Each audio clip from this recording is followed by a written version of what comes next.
गरुड़ पुराण एक महत्वपूर्ण हिंदू धर्म ग्रंथ है जो 18 महापुराणों, अष्टादश महापुराण में से एक है। यह विष्णु पुराणों में गिना जाता है और इसमें मृत्यु के बाद आत्मा की यात्रा, यमलोक की व्यवस्था, कर्म और पुनर्जन्म, धार्मिक आचरण, तीर्थ, आयुर्वेद, रत्न विज्ञान, वास्तुशास्त्र, योग, तंत्र आदि विषयों का वर्णन किया गया है। क्या आप जानते हैं मृत्यु के बाद आत्मा की यात्रा कैसी होती है? गरुड़ पुराण न सिर्फ इसका रहस्य खोलता है, बल्कि हमें जीवन में धर्म, पुण्य और मुक्ति का मार्ग भी दिखाता है। इसे सुनने से पितृ तृप्त होते हैं, पापों का नाश होता है और आत्मा को शांति मिलती है। तो आइए गरुड़ पुराण की दिव्य वाणी को श्रवण करें और जानें जीवन, मृत्यु और मोक्ष का सत्य। मुनि शौनक आदि नैमिषारण्य में सूत जी से यम मार्ग और पापियों की दुर्गति के बारे में प्रश्न करते हैं। मुनि सूत जी से सांसारिक दुखों और उनके निवारण के साधनों का वर्णन करने का अनुरोध करते हैं। सूत जी कहते हैं कि मैं गरुड़ और भगवान विष्णु के संवाद के अनुसार यम मार्ग का वर्णन करूंगा। सूत जी बताते हैं कि यह वर्णन पुण्य आत्माओं के लिए सुखद और पापियों के लिए दुखद है। गरुड़ जी भगवान विष्णु से पापियों की मृत्यु के बाद की स्थिति और यम मार्ग में मिलने वाली यातनाओं के बारे में पूछते हैं। गरुड़ जी कहते हैं कि भगवान की भक्ति से विमुख प्राणी नरक में जाते हैं। गरुड़ जी उन अधम मनुष्यों की निंदा करते हैं जो भगवान का नाम नहीं लेते और नरक में जाते हैं। भगवान विष्णु गरुड़ जी से कहते हैं कि मैं यम मार्ग का वर्णन करूंगा, जो सुनने में भी भयावह है। जो प्राणी सदा पाप परायण हैं, दया और धर्म से रहित हैं, वे नरक में गिरते हैं। जो दुष्ट लोगों की संगति में रहते हैं और सत्संगति से विमुख हैं, वे नरक में जाते हैं। जो अहंकारी हैं और धन के मद में चूर हैं, वे नरक में गिरते हैं। जो मोह के जाल में फंसे हैं और कामनाओं के भोग में लगे हैं, वे नरक में जाते हैं। मृत्यु के समय व्यक्ति को अपने पापों के कारण शारीरिक और मानसिक कष्ट होते हैं। जीवन के अंत में काल उसके समीप आ पहुंचता है, जिससे वह भयभीत होता है। वृद्धावस्था में व्यक्ति अवमाननापूर्वक जीवन व्यतीत करता है और दूसरों पर निर्भर हो जाता है। रोगी व्यक्ति का आहार कम हो जाता है और उसकी सभी चेष्टाएं मंद पड़ जाती हैं। मृत्यु के समय व्यक्ति की आंखें उलट जाती हैं और सांस लेने में कठिनाई होती है। वह खांसी और श्वास की तकलीफ से पीड़ित होता है और कंठ से घुरघुर की आवाजें निकलती हैं। चिंता मग्न स्वजनों से घिरा हुआ वह व्यक्ति काल के वशीभूत हो जाता है।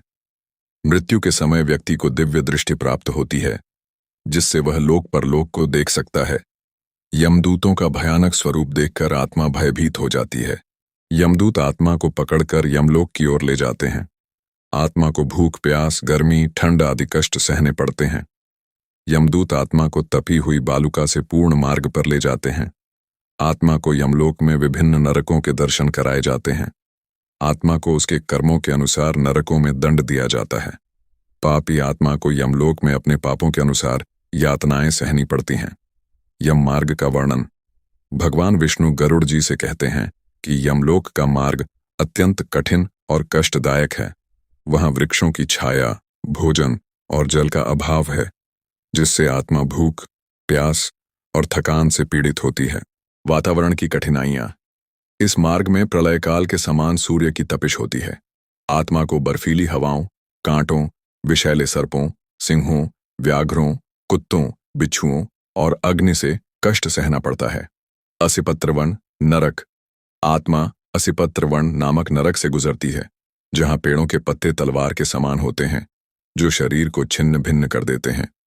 वैतरणी नदी का भयावह स्वरूप यम मार्ग के बीच में वैतरणी नदी बहती है, जो रक्त, मवाद, हड्डियों और मांस से भरी होती है।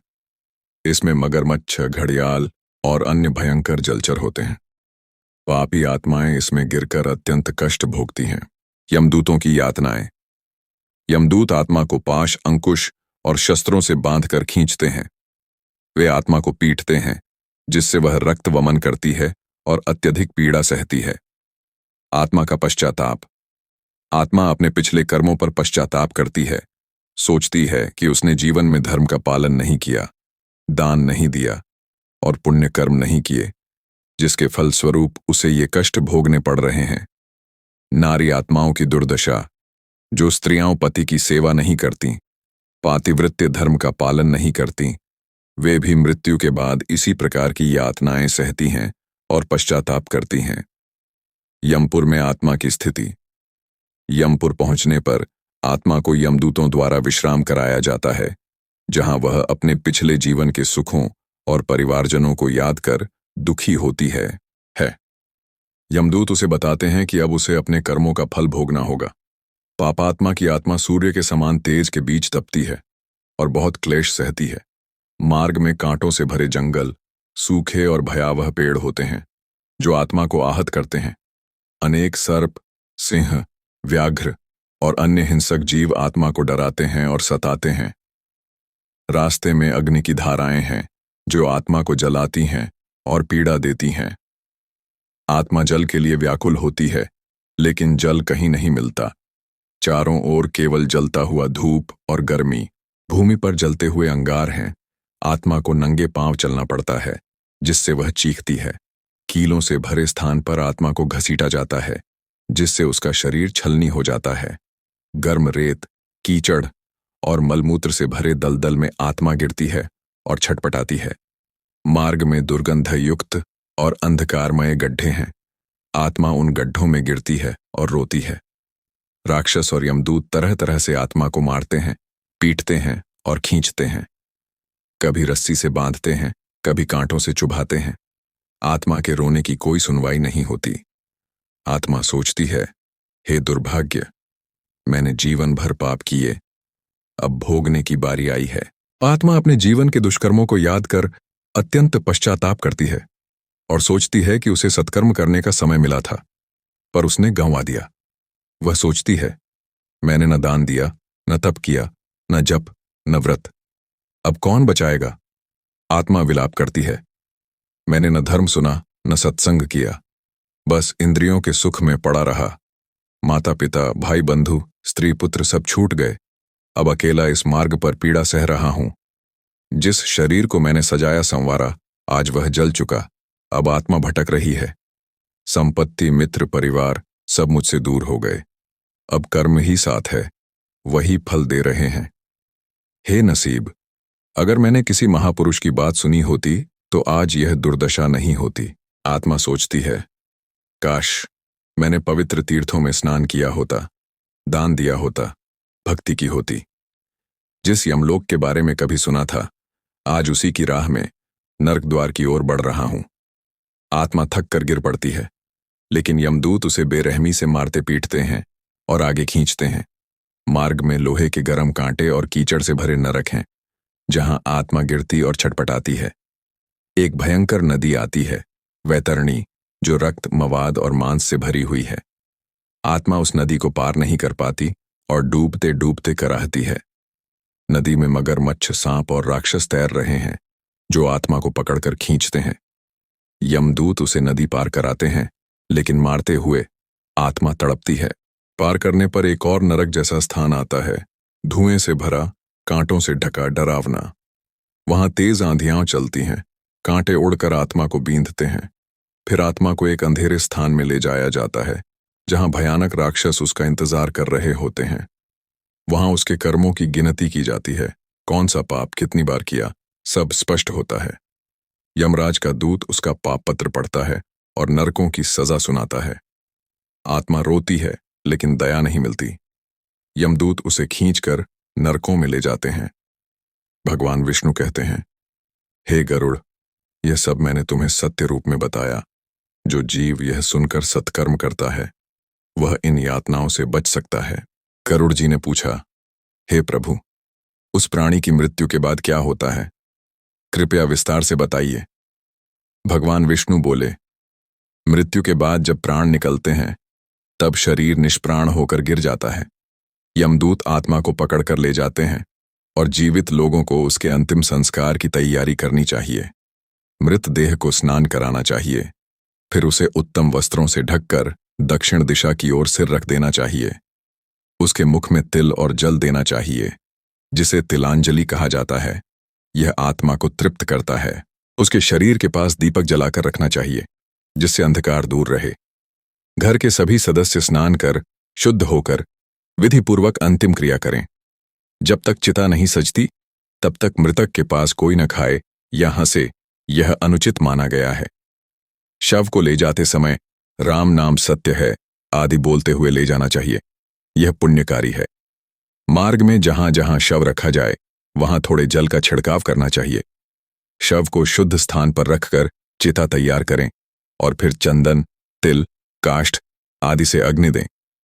पुत्र या सबसे निकट का पुरुष परिजन मुखाग्नि दे, क्योंकि पुत्र ही पितृण से मुक्त कर सकता है। चिता जलने तक वहीं बैठकर गीता, विष्णु सहस्रनाम या पवित्र ग्रंथों का पाठ करना चाहिए। चिता की भस्म को तिल व दूध से स्नान कराकर एकत्र किया जाता है। इसे अस्थि संचय कहते हैं। अस्थियां गंगा या अन्य पवित्र नदी में प्रवाहित करनी चाहिए, जिससे आत्मा को गति मिलती है। 3 दिन तक घर में शुद्धता न रखी जाए। चौथे दिन स्नान कर सबको शुद्ध होना चाहिए। मरणोपरांत पहले 10 दिनों तक पिंडदान करना अनिवार्य है। यह आत्मा के लिए भोजन है। हर दिन अलग अलग देवताओं को पिंड दिए जाते हैं, जिससे आत्मा को मार्ग में सहायता मिलती है। यदि ये पिंड न दिए जाए तो आत्मा भूखी प्यासी यम मार्ग में भटकती रहती है। 10वें दिन सूतक समाप्त होता है और मृतक का श्राद्ध विधिपूर्वक करना चाहिए। एकादश, द्वादश और त्रयोदशी को भी पिंड और तर्पण करें, ये विशेष पुण्यकारी माने गए हैं। 15वें दिन सपिंडीकरण संस्कार करना चाहिए, जिससे आत्मा पितृलोक में स्थान प्राप्त करती है। इस समय ब्राह्मणों को भोजन और वस्त्र दान देना चाहिए। यह मृत आत्मा के लिए कल्याणकारी है। जिसने जीवन में धर्म नहीं किया, उसे इन क्रियाओं के बिना मुक्ति नहीं मिलती। श्राद्ध और पिंडदान मृत आत्मा के लिए अन्न जल का कार्य करते हैं। ये उसके लिए अति आवश्यक हैं। जो संतान श्राद्ध आदि नहीं करती, वह पाप का भागी होती है और पितरों का कोप प्राप्त करती है। जो पुत्र श्रद्धा से पिंड और तर्पण करता है, वह न केवल पितरों को तृप्त करता है, बल्कि स्वयं भी पुण्य प्राप्त करता है। भगवान विष्णु बोले, मृत्यु के बाद आत्मा जब देह से निकलती है तो वह प्रेत योनि में होती है।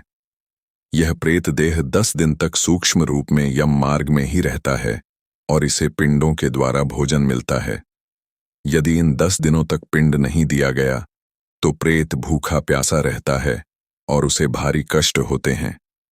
प्रत्येक दिन दिया गया पिंड उसका एक एक अंग बनाता है, जैसे पहले दिन सिर, दूसरे दिन हृदय आदि। बिना पिंडदान के आत्मा की प्रेत देह पूर्ण नहीं होती और वह भटकती है। चौथे, छठे और 8वें दिन विशेष रूप से स्नान, दान और पिंड का महत्व है। 10वें दिन उसके शरीर का निर्माण पूर्ण होता है और फिर आगे की यात्रा शुरू होती है। 11वें से 15वें दिन तक आत्मा को क्रमशः यमदूतों द्वारा विश्राम और दिशा दी जाती है। 16वें दिन सपिंडीकरण संस्कार करके आत्मा को पितृयोनि में सम्मिलित किया जाता है। जो पिंडदान करता है वह केवल पितरों का तर्पण ही नहीं करता, स्वयं भी पुण्य का भागी बनता है। प्रत्येक दिन एक विशेष देवता को पिंड अर्पित किया जाता है, जो आत्मा की यात्रा में सहायता करता है। ब्राह्मणों को भोजन कराकर वस्त्र, तिल, स्वर्ण आदि का दान करने से आत्मा को गति मिलती है। जो व्यक्ति इन विधियों की उपेक्षा करता है, वह अपने पितरों को कष्ट देता है और नरक का भागी होता है। यमलोक में जाने से पहले आत्मा को वैतरणी पार करनी होती है, जिसके लिए धर्म और दान ही नाव हैं। बिना सत्कर्मों के आत्मा उस नदी में गिरकर राक्षसों द्वारा सताई जाती है। प्रेत योनि में आत्मा को भूख प्यास, धूप और पीड़ा लगातार होती है। यह तब तक रहती है जब तक उसे तर्पण नहीं मिलता। यदि मृतक का पुत्र, बंधु या कोई शुभचिंतक पिंडदान करता है तो वह प्रेत योनि से मुक्त होता है। विशेष तीर्थों में किया गया श्राद्ध आत्मा को शीघ्र गति देता है, जैसे गया, पुष्कर, कुरुक्षेत्र। तीर्थों के जल में पिंड विसर्जन से आत्मा को दिव्य रूप प्राप्त होता है। तिल, कुश, जल, गाय का दूध और स्वर्ण ये पिंडदान के लिए सबसे श्रेष्ठ माने गए हैं। घर में भी विधिपूर्वक श्राद्ध और तर्पण किया जाए तो उतना ही फल प्राप्त होता है जितना तीर्थ में। यदि कोई संतानहीन हो तो मित्र, भाई या पत्नी द्वारा भी श्राद्ध कराया जा सकता है। मृतात्मा अपने परिजनों से यह आशा करती है कि वे उसे मुक्ति देने के लिए उचित कर्म करें। आत्मा को विश्राम देने के लिए ब्राह्मण को भोजन कराना सर्वोत्तम उपाय है। श्राद्ध में दक्षिणा अवश्य दी जानी चाहिए। यह श्रद्धा का प्रतीक है। मृत आत्मा 1 वर्ष तक पिंड की आशा में रहती है, तब तक वह स्थिर नहीं होती। सपिंडीकरण से आत्मा को पितृगणों में स्थान मिलता है। यह अनिवार्य संस्कार है। पिंडदान, श्राद्ध और तर्पण के बिना आत्मा यमलोक में भी तृप्त नहीं होती। जो संतान हर वर्ष श्राद्ध करती है वह पितरों को स्वर्ग तक पहुंचा सकती है। श्राद्ध न करने से पितृ कुपित हो जाते हैं और वंश में संकट उत्पन्न होता है। जो व्यक्ति अपने पितरों की सेवा करता है उस पर देवता और यमराज प्रसन्न होते हैं। भगवान विष्णु कहते हैं, जो इस ज्ञान को पढ़ता या सुनता है वह स्वयं भी पितृण से मुक्त हो जाता है। भगवान विष्णु बोले, जब आत्मा प्रेत देह के साथ यम मार्ग पर चलती है तो 11वें दिन से वह भयंकर मार्ग में प्रवेश करती है। यह मार्ग तेज धूप, अग्नि, कांटों और तप्त पत्थरों से भरा होता है। आत्मा बिना जूते के इस मार्ग पर चलती है और हर कदम पर उसे असहनीय पीड़ा होती है। मार्ग में जल नहीं होता और प्यास आत्मा को व्याकुल करती है। यह मार्ग 46,000 योजन, लगभग 10 लाख किमी लंबा है, जो आत्मा को 1 वर्ष में पूरा करना होता है। यमदूत उसे पीटते हुए ले जाते हैं और मार्ग में उसे बार बार गिराया जाता है। मार्ग में भयंकर सर्प, राक्षस और अग्नि की वर्षा होती है। आत्मा बार बार जलती और चीखती है। आत्मा हर दिन पिंड और जल की आशा करती है, जो पृथ्वी पर श्राद्ध से मिलता है। अगर परिजन समय पर पिंड नहीं देते तो आत्मा को भूख प्यास से पीड़ित रहना पड़ता है। मार्ग में एक स्थान आता है जहां भयंकर अग्निकुंड होते हैं। वहां आत्मा को जलते हुए पार करना पड़ता है। मार्ग में एक नदी आती है, वैतरणी, जो मवाद, रक्त, मल और मूत्र से भरी होती है। यह नदी इतनी गंदी और भयानक है कि उसे देखकर आत्मा कांप उठती है। नदी पार करने के लिए धर्म और पुण्य की नाव चाहिए, जो दान, यज्ञ और सेवा से बनती है। जिसने गोदान किया होता है उसके लिए एक दिव्य गाय आती है जो उसे पार कराती है। जिसने कभी दान नहीं किया, सेवा नहीं की, वह आत्मा इस नदी में गिरती है और यातनाएं सहती है। नदी के भीतर भयंकर मगरमच्छ, कांटेदार जीव और पिशाच रहते हैं। वे आत्मा को पकड़ते हैं, चीरते हैं और उसे घसीटते हुए नोचते हैं। जो आत्मा धर्मशील होती है उसे यह मार्ग सहज और कम कष्टदायक लगता है, लेकिन पापात्मा को हर मोड़ पर असहनीय पीड़ा होती है। मार्ग में अनेक यातनाएं हैं, कभी गरम रेत, कभी नुकीले पत्थर, कभी विषैले कीड़े। आत्मा मन ही मन पछताती है और कहती है, काश मैंने जीवन में धर्म किया होता। वह अपने पुत्र, पत्नी, मित्र और परिवार को याद कर रोती है, पर कोई सहायता नहीं मिलती। यमदूत उसे बार बार मारते हैं, क्योंकि उनका काम आत्मा को समय पर नरक तक पहुंचाना होता है। आत्मा सोचती है कि जीवन कितना क्षणभंगुर था और उसने उसे केवल भोग में ही गंवा दिया। प्यास से व्याकुल आत्मा जब जल मांगती है तो यमदूत उसे थप्पड़ मारते हैं। उसकी यह हालत तब तक रहती है जब तक वह पितृगणों के बीच पहुंचे या नरकों में डाली जाए। जो जीव आश्रय में रहता है भगवान के, उसे यह मार्ग स्वप्न जैसा लगता है। इसलिए मनुष्य को जीवन रहते ही पुण्य, सेवा, जप, ध्यान और दान करना चाहिए। वैतरणी को पार करना इस यात्रा का सबसे बड़ा कष्ट है, जिसे पुण्य ही सरल बनाता है। भगवान कहते हैं, जो यह कथा सुनता या सुनाता है उसके पितरों को शांति मिलती है, और जो श्राद्ध, तर्पण, दान करके पितृण चुकाता है वह स्वयं भी यम मार्ग की पीड़ा से बचता है। भगवान विष्णु बोले, आत्मा को यमलोक के मार्ग में 16 अत्यंत भयानक स्थानों से गुजरना पड़ता है। ये स्थान पापी जीवों के लिए अत्यंत पीड़ादायक होते हैं। पहले स्थान में अग्नि की वर्षा होती है, जहां आत्मा जलती हुई आगे बढ़ती है। दूसरे स्थान में बर्फीली आंधी और कांटों से सना मार्ग होता है, जिससे शरीर घायल होता है। तीसरे स्थान पर कांच जैसे पत्थरों पर नंगे पांव चलना पड़ता है। चौथे में विषैले जीव आत्मा को डंसते हैं और वह पीड़ा से तड़पती है। पांचवें स्थान में आत्मा को सिर के बल चलाया जाता है। यमदूत उस पर कोड़े बरसाते हैं। छठे स्थान पर तप्त लोहा होता है, जिससे आत्मा के चरण जल जाते हैं। सातवें स्थान में लोहे की कांटेदार झाड़ियां होती हैं, जिनसे शरीर लहूलुहान होता है। आठवें में अग्नि से भरे गड्ढे होते हैं, जिनमें आत्मा गिराई जाती है।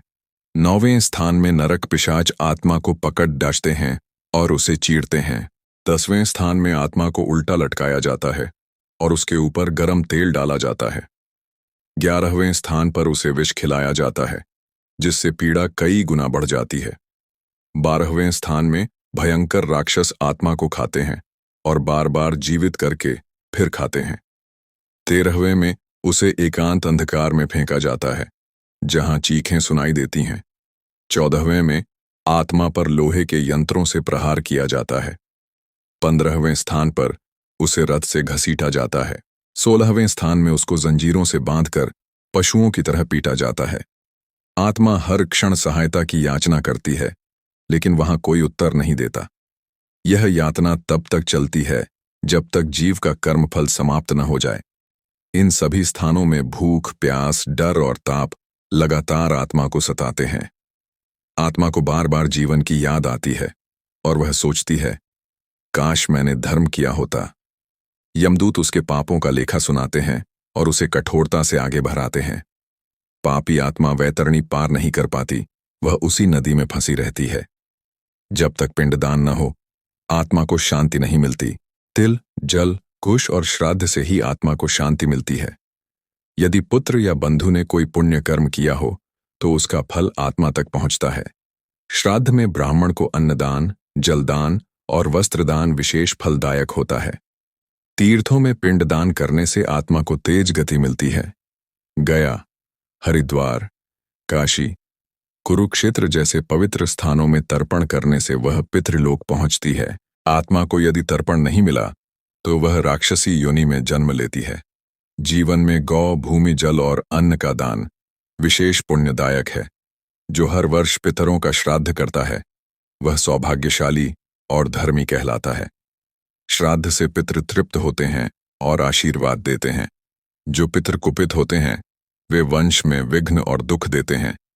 ब्राह्मणों को तिल, कुश, जल और मधुर वचन के साथ दान देना अत्यंत पुण्यकारी है। भगवान कहते हैं, धर्म ही वह दीपक है जो यम मार्ग की अंधकारमय राह को रोशन करता है। जो इस कथा को सुनता या श्रद्धा से पढ़ता है, वह स्वयं भी यमलोक की यातनाओं से मुक्त होता है। यह वीडियो गरुड़ पुराण के पहले से 6ठे अध्याय तक की दिव्य कथा पर आधारित है। अगर आपको ये ज्ञानपूर्ण यात्रा पसंद आई हो और इस वीडियो पर 1000 लाइक्स आ जाते हैं, तो अगले वीडियो में हम पूरा गरुड़ पुराण विस्तार से लेकर आएंगे। तो लाइक जरूर करें और धर्म की इस पवित्र धारा में हमारे साथ जुड़ें।